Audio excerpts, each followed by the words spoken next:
ಕರ್ನಾಟಕದ ಸರ್ಕಾರಕ್ಕೆ ನಾನು ಕೊಡುವಂತಹ ಒಂದು ಮನವಿ, ದಯವಿಟ್ಟು ಈ ಓಲಾ ಊಬರ್ ಎನ್ನುವಂತಹ ಕೆಲವೊಂದು ಟ್ಯಾಕ್ಸಿಗಳಿಗೆ ತುಂಬಾ ಕಷ್ಟ ಆಗ್ತಾ ಇದೆ. ಯಾಕೆಂತ ಕೇಳಿದ್ರೆ 2 ವೀಲರ್ ಟ್ಯಾಕ್ಸಿ ಓಡಿಸ್ತಾ ಇದ್ದಾರೆ ಇಲ್ಲೀಗಲ್ ಆಗಿ.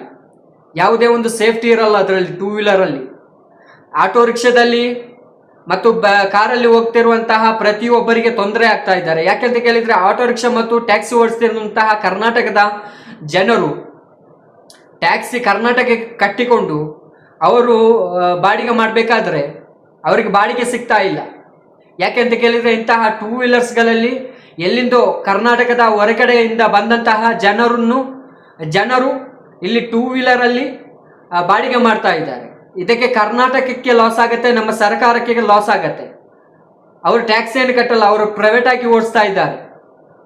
ನೀವು ಆಲೋಚನೆ ಮಾಡಿ. ಸರ್ಕಾರಕ್ಕೆ ಹೇಳುವಂತಹ ಮಾತು, ಬಡ ಜನರಾದಂತಹ ಆಟೋ ಡ್ರೈವರ್ಸ್ ಮತ್ತು ಟ್ಯಾಕ್ಸಿ ಡ್ರೈವರ್ಸ್ ತುಂಬಾ